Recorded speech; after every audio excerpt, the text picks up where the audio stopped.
Ladies, gentlemen, and fellow Mandalorians out there, welcome to my The Mandalorian Season 3, Episode 1 recap, review, and breakdown. And it feels so good to be talking about The Mandalorian again. So, as you can probably tell, what we're going to do is break down the events of the episode, get into what happened, what I think could maybe be happening in the future. And I'm sure, like many of you, when this episode ended, I was like, oh, is there not more? Let's get into Episode 1. Got my coffee here ready, even have my Beskar steel equipped to, I don't really know why I've got this here with me. But either way, let's talk about The Mandalorian Season 3, Episode 1. So, I feel like this episode had a bit of everything that everyone loves about modern Star Wars, which is a kind of a weird thing to say, because I know not everyone loves modern Star Wars, but I do feel like most people are on the same page that, hey, The Mandalorian is kind of the best thing that we've had for years. Now, that's not me knocking Andor, by the way. I actually do believe, all while that isn't for everyone, it's a bit more of a slow-paced show, if you will. I do feel like it has the higher quality of writing, but The Mandalorian is just an all-round entertainment, feelsy fest that I think most people have just been wanting from Star Wars for the longest time. So it's the best comfort, feel-good stuff to watch, and it still is overall my favorite show. And what I liked so much about this episode is that I feel like it encapsulated everything that everyone enjoys about this show. We start off with the armorer, and for a second, for some reason, I thought that this was a flashback when we saw that kid there, this foundling, getting his first Mandalorian helmet, taking the oath of the Mandalorian creed, swearing to never take his helmet off, everything like that. I was just like, is this Djarin? Is this him as a kid? But no, this is just another foundling, and he's getting baptized with the waters of, I don't know, kind of almost a bit of a foreshadowing as well, I suppose, for how Mando, Din Djarin himself, needs to kind of baptize himself in the sacred waters beneath the mines of Mandalore. But of course, this is a premiere episode, so we expect quite a few things to happen, and that is exactly what happened in this moment. We had this kind of weird sea creature come in and completely crash the party. Now, what I liked about this is that it was just some pleasing action. You got to see the Mandalorians collaborate together. But long story short, Mando and Grogu come in on their N1 starfighter and save the day. And yeah, even though when he gets out, they're just like, yeah, you're not a part of the creed anymore, man. You took your helmet off. But this is what I meant with regards to how, if you've missed the Book of Boba Fett, this is more or less a similar thing to what we saw in that. Even though I found it kind of funnier with how, you know, Mando was just like, the creed teaches us redemption, and she's just like, redemption is no longer possible since the destruction of our home world. But I was just kind of thinking, in the Book of Boba Fett, Miss Forger, you said to him, hey, you know, you can do this. You have to go to Mandalore and bathe in these waters, and this is the way. And now all of a sudden she's just like, no, can't be done, can't be done. This is impossible. But again, it's just somewhat recycled dialogue, because even though she's now saying it's impossible, even though she's technically sent him on that mission in the first place, if he wanted to have redemption, right, and get back into the creed of this Mandalorian sector, they're just explaining to those who haven't even seen the Book of Boba Fett episodes, hey, this is what we did in that, and we're just going to do it again here. So it's not a bunch to complain about, but I wish they kind of handled it a bit differently between The Mandalorian Season 2's ending, the Book of Boba Fett, and then here we are here. And so up next, Mando heads off with Grogu, and of course, we're always going to gush over the cute Grogu moments. Of course, here we see Grogu fascinated with the hyperspace travel, and lo and behold, this is where Grogu spots some space freaking whales. It's like, oh, the Purrgil. You guys may recognize these space whales from Rebels. Essentially, as you can probably tell, they can travel in deep space, so hyperspace here. Sometimes they've actually been blamed for crashing into people actually traveling into hyperspace. I thought this was a really nice Easter egg to see. I really wonder what the heck Grogu was thinking when he was looking out and just seeing freaking floating whales during hyperspace. But long story short, they were very, very critical in Star Wars Rebels. Ezra Bridger himself used the Force to connect with them, and they basically helped out quite a lot, and who knows if they're going to pop back again and be useful in live action, or if it was just simply an Easter egg. But this is when we head to Nevarro, and as you can see, Nevarro's had a proper glow up here. It's known as the gem of the Outer Rim. Everyone is prospering. It's essentially a really popular trade space, and High Magistrate Greef Karga wants it to remain independent, even that of the New Republic. Again, as with what people have liked about The Mandalorian, even though the Empire is mostly over and there are little remnants of stormtroopers and Imperials here floating around like Moff Gideon still trying to assert control, and I'm sure we'll still see those guys pop up every now and again, the New Republic isn't exactly being accepted so easily either. I did enjoy seeing Greef Karga again. I love how he's literally got little droids holding his cloak at the end. It just shows you the high life he is living right now. Meanwhile, we ran into a bit of problems with some pirates, and in this moment, there was a cool little standoff here. It just shows you actually how much of a badass Greef Karga is. Despite all of this, royal-like living, he can still shoot with precision in a shootout to the point of where he shot the guy's hand. He didn't even kill him. This ended up in a bit of an extra shootout. Mando took out all of his guys, and as soon as he was running away, I was like, well, yeah, he's coming back. However, it didn't happen in the way I thought initially, because this episode, it seemed that when Mando went out into space, there was a bit of a dogfight. We'll talk more about that in a second. But I thought they were going to come back to town and storm the town, because in the trailers, we saw that, Nevarro was under attack from a lot of pirates. So I'm assuming that even though Mando escaped later by jumping into hyperspace again to go see Bo-Katan, that pirate flagship is going to return and take Nevarro by force. But that's where there's going to be another hopefully really cool action sequence from maybe even a bunch of Mandalorians versus pirates and Greef Karga's people, so that should be really fun. Now, we got some other answers here, and that was Greef Karga saying, hey, I need a new marshal to kind of, be a lawman around the place, and Cara Dune has gone off and been recruited by Special Forces. So there's your answer for what they're thinking about Gina Carano. So she's still out there, and I suppose she could be recast and come back from Special Forces in a future episode or a future season. But now, I guess, yeah, they're just saying she got recruited, she was badass in the show, so she could be used for the New Republic or whatever, Special Forces, and yeah, that's where she is, and just accept that, and maybe you'll see her again with a new face, and we'll pretend like none of that ever happened. But again, Mando has got his mission, so he was like, no. And he looks at the IG-11 droid, who saved the day during Season 1, if you remember, and he wants to rebuild it. As we know, Djarin doesn't trust droids at all, and IG-11 is like the first droid ever who made an impression on him in where maybe he can start to feel like he can trust droids. But he doesn't want any droid. He wants to repair that one, which is where we saw Babu Frick's species, the Anzilans, and a lot of people were thinking that this is Babu Frick, but I'm pretty confident that it isn't. It's just the Anzilan species, who are the very special droid repairers on Nevarro, helping out repair IG-11. And Mando definitely needs their help, because when he tried to do it, well, the IG-11 droid defaulted back to its original programming, which was to, assassinate the kid.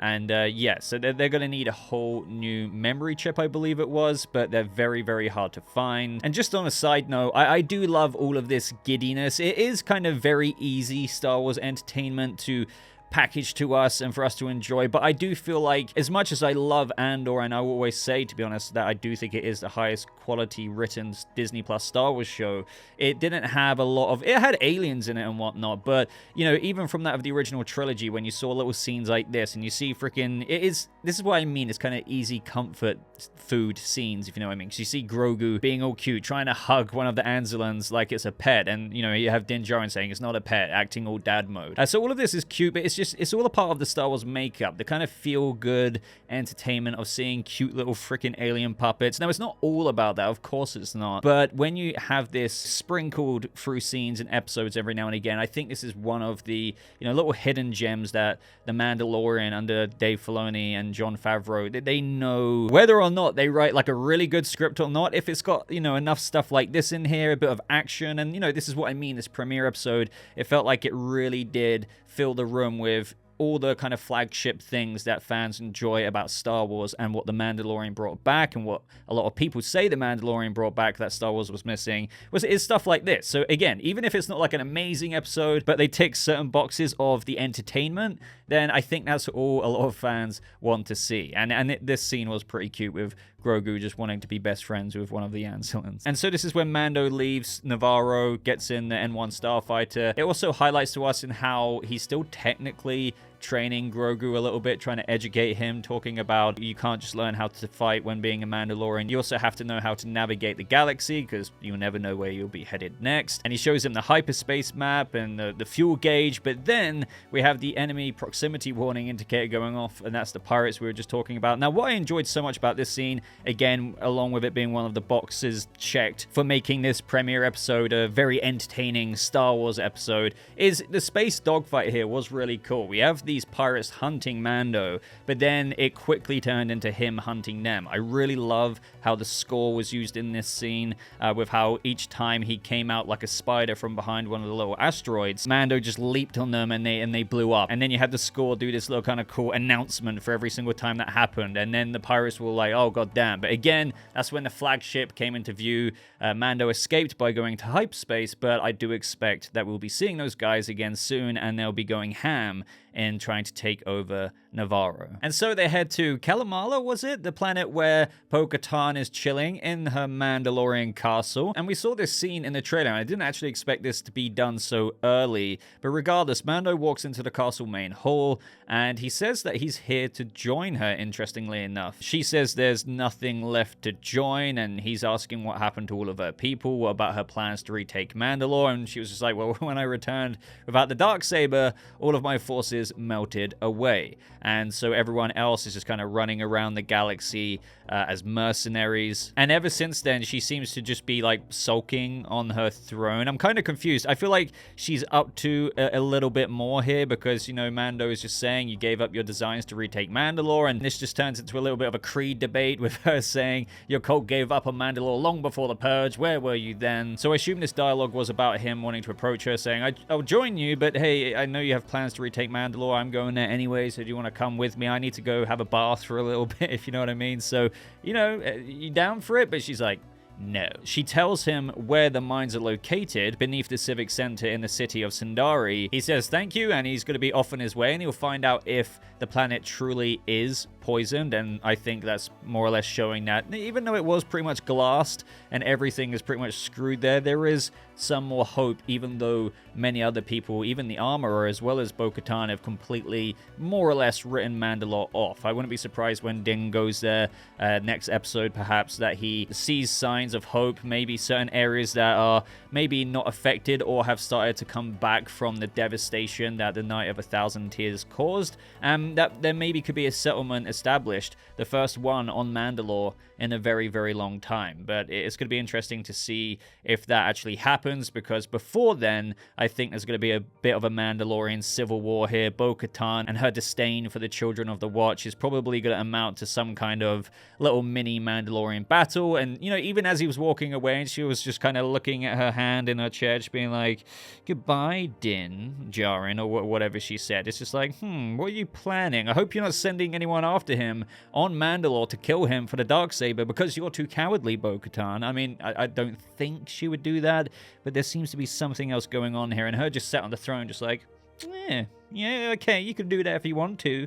You know, there's nothing left. There's just nothing left. Go on. Goodbye, Din. It just seems really suspect to just leave that there. So what exactly is it that Bo-Katan is up to? I mean, maybe I'm overthinking it, but again, just her being sat there in a castle, just almost being nihilistic, giving up on everything. What's going to be the thing that really makes her click after this? What's going to make her... I mean, I know she's a bit salty about the Darksaber, but clearly she would kill him right now or challenge him if she wanted it to do the very thing that she got denied from her other followers for, and that is she needs it to kind of be the rightful leader. But maybe she is going about it a bit more of a cowardly way, but I do think I'm getting a bit far-fetched in the theory side, because, you know, I have a bit more respect for Bo-Katan than that. Her just, you know, wormingly trying to get the Darksaber and sending people after Din Djarin. And to be honest, if that was the case and there was a couple of Mandalorians sent after Din Djarin and they defeated him, then whoever actually defeated him would technically be the rightful ruler of Mandalore. So I don't think Bo-Katan is going to do anything that shady, but there definitely seems to be something cooking in the background that she's not truly giving away. But anyway, though, guys, I think that brings us to the end of the episode. So I really enjoyed it. You know, to try and not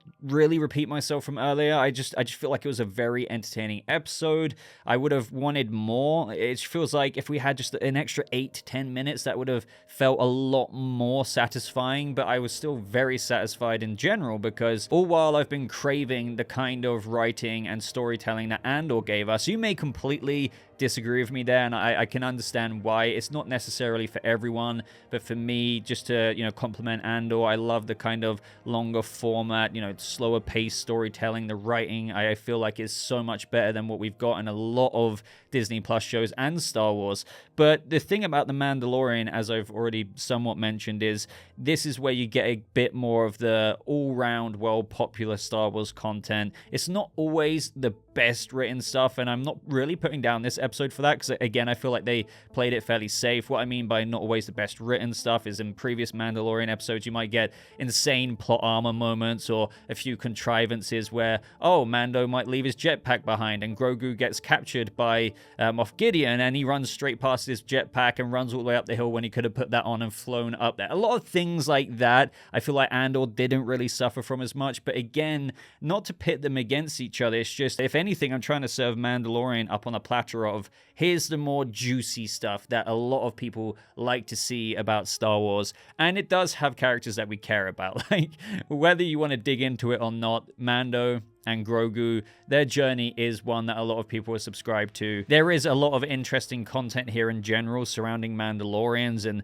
how much further we're going to get into that. Mandalore, Bo-Katan, other characters that people are hoping to cameo this season. And I would say that Mandalorian, as I've kind of kept trying to get the message out there, is a lot more generic, consistent entertainment. And when I say generic, that's not to put down all the moments on the same level of, it's typical entertainment. It is, I would say, the more safe, fun Star Wars show that a lot of us can sit back and enjoy regardless. And I'm so happy it's back.